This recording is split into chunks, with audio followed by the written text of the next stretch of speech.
Ayun po, so good evening everyone. Yung tuturo ko sa inyo na concept is part lang siya ng ICT, no? So, wherein we use yung mga previous sessions, high and then low, to determine yung pinaka-entry point natin. No, so, ayun yung strategy ng concept na to. So, instead na ang bias mo ay magre-rely to a higher time frame like 4 hours, 1 day, no? Pwede tayong mag-focus na lang dun sa kung ano yung mangyayari within the next session, no?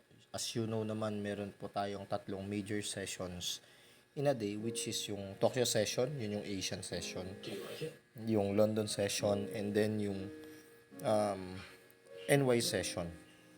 So, dun lang tayo sa tatlong yun magpo-focus. So, first natin, ayan, most especially itong strategy will materialize, no, during the London and then New York session. No, pero it is very important na alam po natin kung nasaan po ang high and then low ng mga previous sessions natin. So, lalong-lalo na po yung Asian session natin. So, first, no, ang Asian session natin, as per sa ICT concept po, nag-start siya ng 8 a.m. dito sa atin. No, that was the range first or opening ng Asian session. No. Well, actually, itong sinasabi kasi ni ICT is etong 8 to 12 na to, yun yung kill zone na sinasabi po niya. So, but the entire the entire Tokyo session is 8 hours po yun. Kaya lang, inuumit natin yung mga part ng session na medyo mabagal yung movement ng market. That's why nagpo-focus lang tayo to the first few hours nung session. So, halimbawa, 8 po yan, tapos ito naman ay ayan, instead na 12, 11:55 lang focus natin. So with this, alamin natin yung high and then low po nung Asian session natin o Tokyo session. So halimbawa, this is the high ng Asian session o Tokyo session. Yan, pangalanan ko po yan Asian high. Ayan. Lagyan ko lang po ng tapos yung low din po ng Asian high. So, ito yung pinaka-low nung Asian high from 8 a.m. rather to 12. By the way po, no, inaano ko po, yung time, as you may see, no, since trade locker itong ginagamit ko, yung time po dito ay naka NY session po. No, so, yan. Punta lang po dito sa may settings. Diyan sa ninyo, sa Rebels ninyo, Rebels account ninyo. Naka rin naman po yan. Makikita nyo rin dyan kung nasan po yung isa-set yung time. So, dito lang po yun sa may symbols. Nakikita niyan sa may settings, symbols, then hanapin po ninyo yung time zone. Piliin nyo lang po yung New York time. Kasi si ICT kasi is nagbe-base siya solely o nakafocus siya doon sa time frame o sa time zone ng New York. No, kasi nga ang main concept ni ICT talaga is to trade during the New York time. So, yun po. So, next natin, mark out natin yung ating London session. Si London session naman will start around 2 p.m. sa atin. Ayan. So, 2 p.m. Then, yung London kill zone will end at around 5. So, more or less, 4:55 po yung mark out natin as the last nung London's kill zone. So, yan. Sa strategy natin, first natin, No, so strategy natin is first, kailangan po no makita natin ano yung uunahing i-sweep during the London session. No, ano yung unahing i-sweep? Pag sinabing sweep, sino yung unang tatargetin ng London session o London liquidity o London markets? Is it yung low ng Asian o yung high ng Asian session? So, dun sa dalawa po tayo mamimili. So, but since, ayan, between the time frame ng 12 p.m. hanggang bago mag 2 p.m., tinarget na yung low ng London session, ng Asian session. No, so, nakita na ninyo, tinarget na po to. So, more or less, wala nang liquidity dito na tinitingnan. So, ang magiging focus na lang natin is, paano tatargetin yung nasa taas. But then, no, nangyari po yung sweep during the during the time frame na hindi pa po pasok doon sa London session. So wala po tayong trade during that time. As per ICT, nagte-trade lang tayo during the time frame ng kill zone. No, yung kill zone natin for London session is from 2 p.m. to 5 p.m. lang. So pag wala po dun sa time frame na yan, hindi po tayo papasok ng entry natin. So, key levels natin yung high and then low ng Asian session. So, ayan. As you may see, ayan po, nakita ninyo, October 27 po to ha, GBP USD yung aking pairs. As you may see, no, na-target na nga po itong low natin ng Asian. So, ibig sabihin, in-expect naman natin is mag-move up yung market natin. No, may mga possibilities po dyan. Number one is hanap tayo ng order block doon sa wait. Again hindi po tayo papasok ng entry kapag hindi papasok doon sa London time frame, yung 2 to 5 p.m. So unless pasok na doon sa time frame natin ng London, hindi po doon po tayo maghanap ng entry. Ngayon, next, pag walang nangyaring sweep nung Asian low o Asian high during the London session, hindi po tayo magte-trade. So hangga't hindi po ninyo nakikita na nagsisweep during the 2 p.m. to 5 p.m. time frame, wala po kayong entry. But since, kung papansinin niyo rito, no, na-sweep siya, antay kayo kung masisweep yung yung Asian high. Sa case ni ni GBP USD during October 27, no, hindi po niya swinip yung Asian high. So ang inaantay natin, bumalik siya, nag-reverse siya. Nakita ninyo, nag-reverse po. Tapos again, swinip na naman niya yung Asian low. 'Di ba? Nakita ninyo, nag-sweep na naman po siya ng Asian low. So, since nag-sweep ng Asian low, bababa tayo to a lower time frame.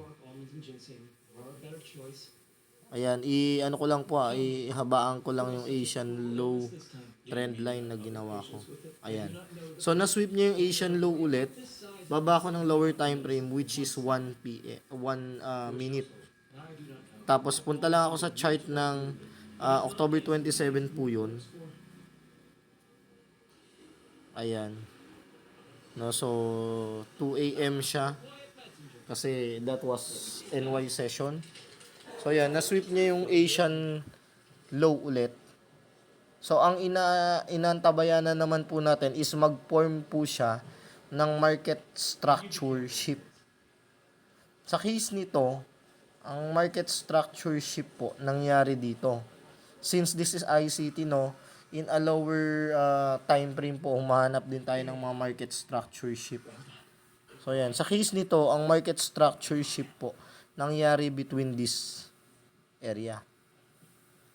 Ayan, nagkaroon siya ng market structure shift or yung tinatawag po sa SMC na choke.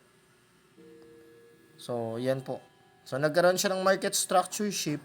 Once nagkaroon po ng ganyan, pwede po tayong humanap ngayon ng FVG. Alam nyo naman na po siguro yung FVG na tinatawag natin. So, FVG po natin is dalawa yan. Meron dito. Tatlo nga siya. Meron dito. Ayan. Meron dito. Meron din po dito. No? So, ito yung pinaka Atmos o yung pinaka lowest FBG na meron po tayo. Sinasabi nating valid FBG siya kasi dito po nangyari from this last candlestick na downward candlestick, nagkaroon ng sweep of the previous low sa lower time frame. So meaning to say, ayan, minark out ko lang yung FBG niya.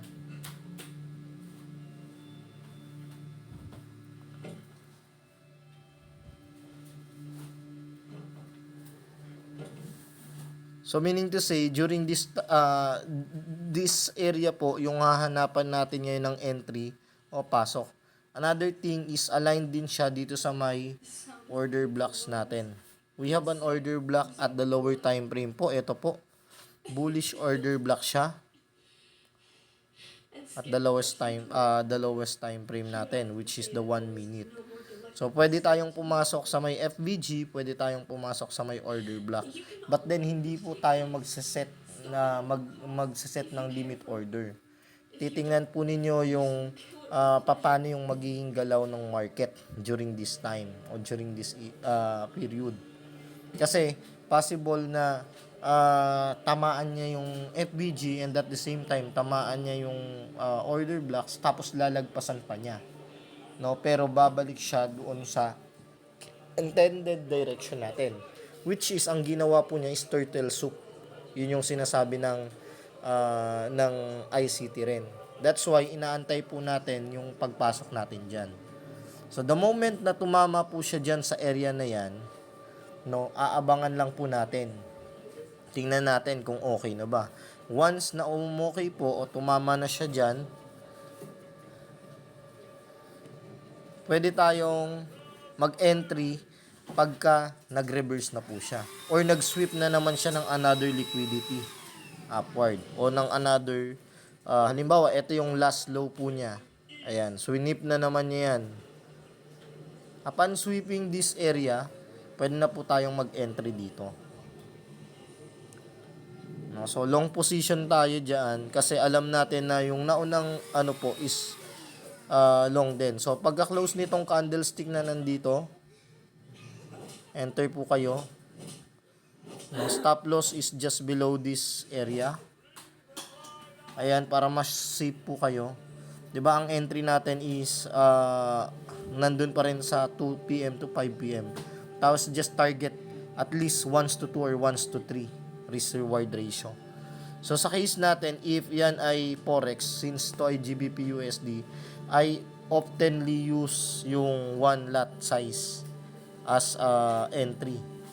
No, so halimbawa, yan po yung aking magiging setup. No, so try natin mag-entry So, ang entry ko po ay dito. Tapos, ang nakita ninyo yung lot size ko, one lot po for forex. Tapos, as much as possible, no, gaya ng tinuturo po ni Kuya Tantan sa inyo, always try to limit your stop loss or your risk. No, dapat yung pasok lang po doon sa kung gaano sa 0.5% o 1% tama, 0.5% or 1% ng inyong trading capital. So for example, ang trading capital ko dito is 10k because this is just a demo account, no? 10k. So sample 'yan. So gusto ko pang taasan. So pwede po akong angat pa ng 1.8. Ayan. No, so that is already 1% ng 10,000, no? Almost 1%. Then 1 to 3 again yung ating target profit. So target profit ko po ay ito. Ayan. So more or less, if you are going to risk $100, you will get $304 in return. No, so ganun bumasa po nung ating concept para po sa ICT concept na to. Again, previous sessions high and then low po yung ating strategy.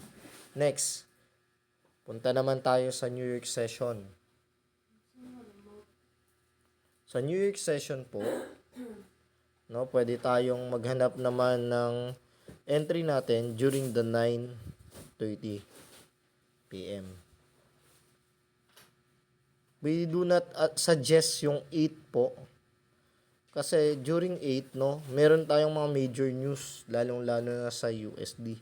So, if you are going to trade yung mga currency pairs ng USD, hindi po natin advise na i-trade siya during this time kasi nga medyo delikado nga. Pero pwede rin naman po na mangyari 'yon pagka forex po ang tinitrade nyo. Pero pagka mga gold po yung tinitrade niyo tapos yung mga indices, particularly, we highly suggest that around 9:30 na lang po kayo magpasok ng entry ninyo. Kasi sobrang volatile nga ng market po ng NY session. So sample ayan po. Yan 8 PM tapos 9:30 PM.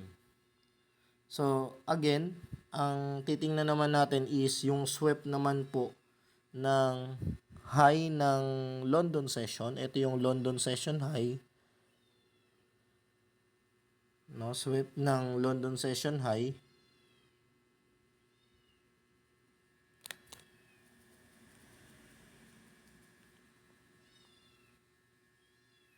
Tapos yung swap ng London session low. So, yun naman po yung titingnan naman natin during this time frame naman ng NY. Kung hindi na take o hindi pa na swap yung high or low ng Asian session, mas malaki pa pong mas malaking chances to enter a trade.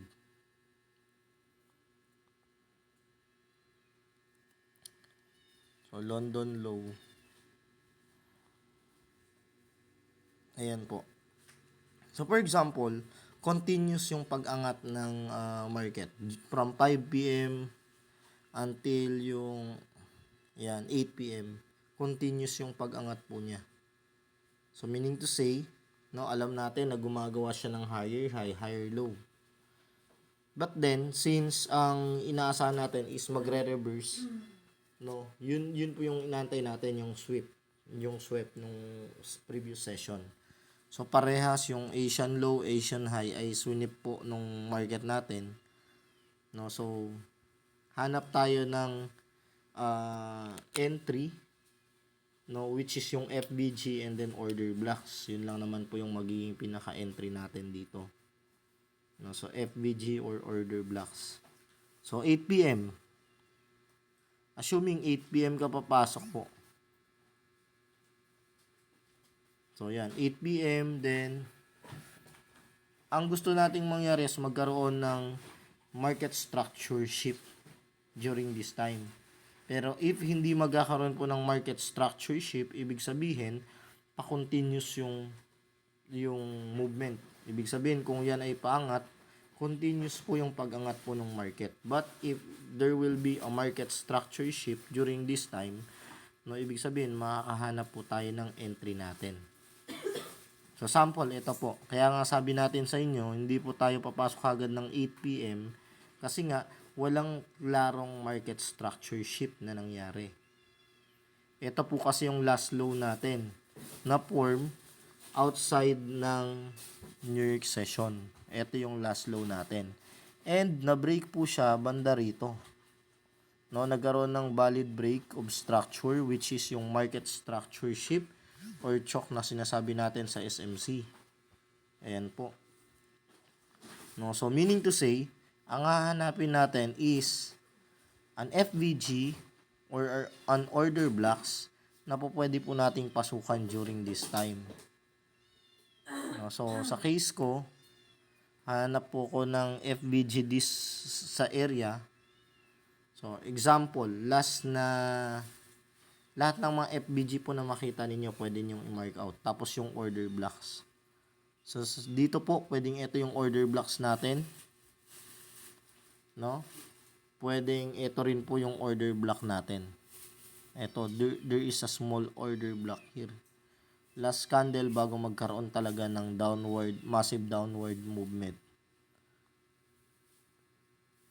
So, pag nakita na po kayo ng tingin ninyo ay yun na po yung area na talagang binalikan niya, valid na structure, pwede po kayong pumasok uli doon. So, sample sa case ko, since nakita ko na po ito, tumama siya dyan, tapos masabi nating valid naman yung isang order block. So, talagang high probability order block siya once na meron pong FBG right after o na-form sa may order blocks na yan o malapit sa order blocks na yan right after the order block. So since meron tayong nakitang FBG dito, tinuturing natin as valid entry po yung order blocks na to, no? So yun po yung isa sa mga natin confluence natin na talagang talagang magmo-move na si market, magre-reverse na si market ng tuluyan. So sample, nag-entry po ako diyan, sell ako dito sa order blocks na to. Tapos stop loss ko po, pwede pong angatan nyo lang yung kung saan yung break niya, no? Gaya nga ng sabi ko po sa inyo ay try to watch kung ano po yung gagawin ng market. Tapos just target 1 to 3 or pwede nyo pong i-target yung liquidity ng Asian low. Ayan, pwede pong i-target yon, kaya lang medyo delikado nga. Kaya nga sa akin po, no, lagi ko pong ginagawa is just target 1 to 2 or 1 to 3 risk ratio, risk reward ratio, kasi at least mabilis kang makaka-out ng market, no, within the day, within just a day, ma-out mo na yung trade mo. So yun po yung aking technique. Next, ito, entry tayo, sample. Again, 1 minute po yung naging entry natin. Tapos, sell ako.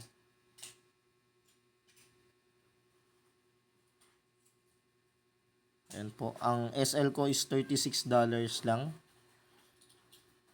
Tapos, ang take profit ko is just, wait lang.